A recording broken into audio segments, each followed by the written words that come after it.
Okay, I'm just reading the chapter here where Denis Dieridot goes to prison and what happened to him in prison. A lot of things happened to him. Rousseau visited him in prison, his father, etc. Anyway, it seems like a nice book to just read. It's comforting, at least. It's a philosophe in prison. And it ends here by saying, where is it?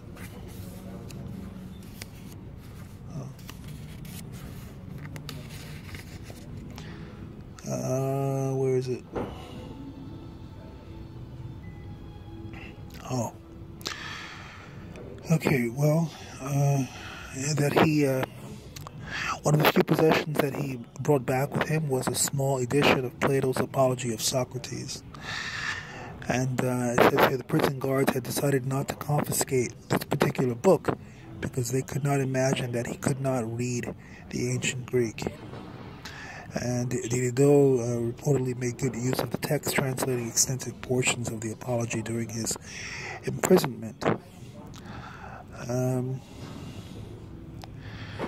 This part here is humorous. It says, despite such similarities, aspects of Socrates' captivity diverge significantly from the account of Dieridot's stay in Vincennes, I believe it's pronounced. Unlike the French philosophe, Socrates remained famously resigned in the face of persecution, calmly and knowingly drinking the hemlock that ended his life.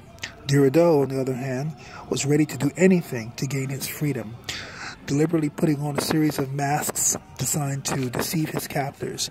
When he arrived at the prison, he played the defiant philosophe. Soon thereafter, he became the suffering prisoner.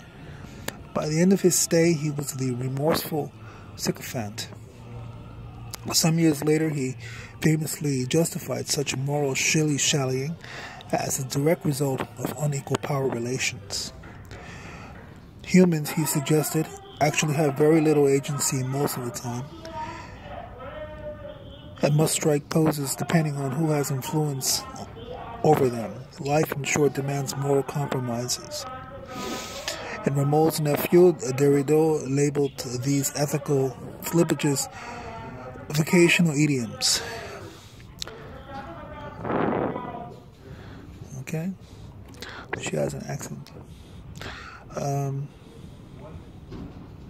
It says here, during this encounter, the prisoner signed a statement promising to never again publish the type of heretical works that led to his humiliating imprisonment. For the next 33 years, he would essentially keep his word.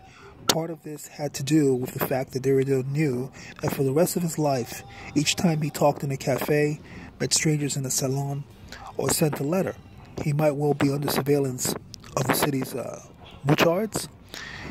And yet, if the state effectively put an end to his public career as a writer of audacious single-authored books, Dieridot nonetheless intended to disseminate the joys of free thinking even more boldly upon his release from Vincennes. The Labyrinth Encyclopedia, as it turned out, will provide just the right venue. Good night.